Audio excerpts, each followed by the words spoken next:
Clean Hangabout for South constituency, and Brave Smith for Dublin. So I'm not going to go into too much detail with the individual candidates, because we want to give them the opportunity to speak on what their topic is going to be and what they're going to be running on. So first of all, I'm going to be introducing Brian O'Boyle for the Midlands Water constituency.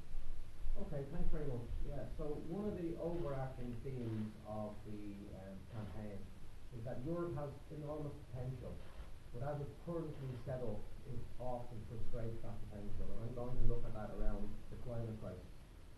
So, if you think about the potential, one of the really impressive things is that over the last 30 years, international collaboration amongst thousands of scientists have really shown the danger of the perils we're in. We can't really say with any seriousness that we don't know about the climate crisis. So the climate crisis is very real, and we know and we understand it better now than we ever did. And yet, although there's a lot of climate theatre from the mainstream politicians, and they give lip service to it every year, what's happening is every single year we're told we have one less chance to take it seriously, and every year emissions go up. So for us, there's a sort of a climate spectacle going on, and the reason for it is because what the scientists have shown us is that 71% of all emissions come from about 100 corporations. And if you drill in a bit more, a third of all emissions come from just 20 global corporations.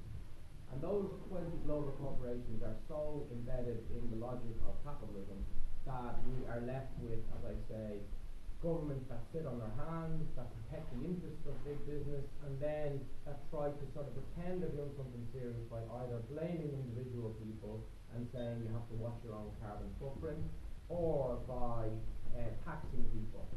And if any serious journalist is looking at what's happening, we would argue that that's really counterproductive.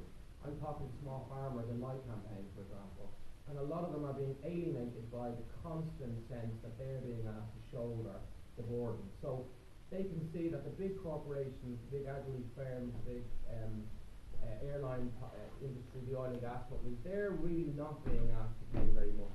And it's small and medium farmers. And so what you're getting is increasingly people are becoming either cynical or angry, and they're seeing it as a kind of a trade-off: our current economic security or our climate commitments. And we think that's a disaster, right? So that's one of the things that we're looking at. And so what do we say on the issue? Well, the first thing is we trust the science. I mean, science is absolutely definitive, but we don't trust the mainstream politicians. And so I would say a radical voice, a radical MEP has two things to do.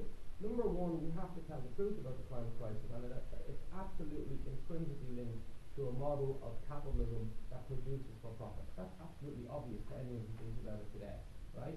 And so we will be not afraid to take on the corporate power.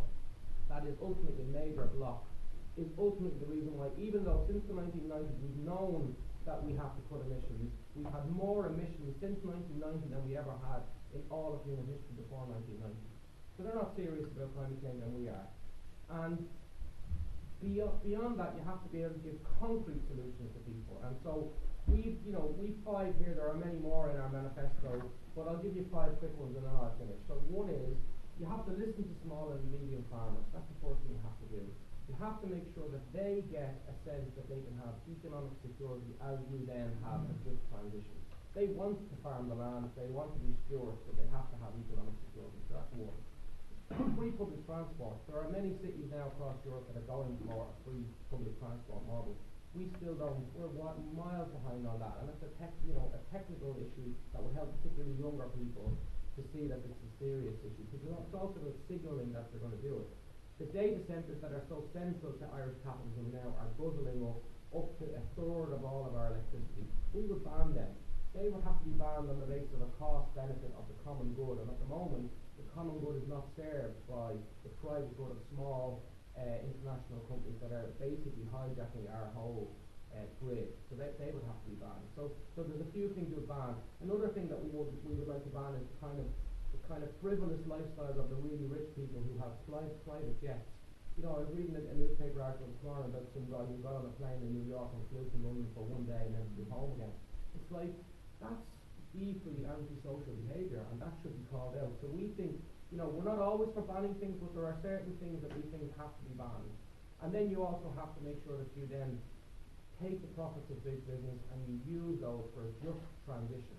And so Europe is where you can do that. Europe is the centre of what's possible. You can't do any of those things really effectively in one country. So we're pro-Europe, but we need a radical change in Europe, and that's one of the big things we want to get across in the campaign. Thanks, Brian. Thank you very much for your information. Cian, what do you want to do next to the Yeah, key thing that I want to talk about is Palestine. I think it's surreal, to be honest with you, that this is not featuring in the mainstream media debate around this election. The reality is that there is a genocide taking place on the doorstep of Europe right now, with using European arms, using European money to murder, maim and kill ordinary Palestinians. The vast majority of people in Ireland are opposed to this, and the EU is on the wrong side of it. It should be a major feature in this debate. Every candidate should be asked, do they support an arms embargo and to stop EU weapons going to arming Israel? 1/3 of the bombs, 1/3 of the weapons that Israel is using are coming from the European Union countries. An arms embargo across Europe would therefore have a dramatic impact on cutting off Israel from their weapons. Every candidate should be asked to support that. Every candidate should be asked if they would oppose the re-election of Ursula von der Leyen. It's shameful to see Fine Gael candidates out saying that they will support Ursula von der Leyen, who has been a cheerleader for genocide. But also, every candidate should be being asked in these debates if they will support boycott, divestment and sanctions on Israel.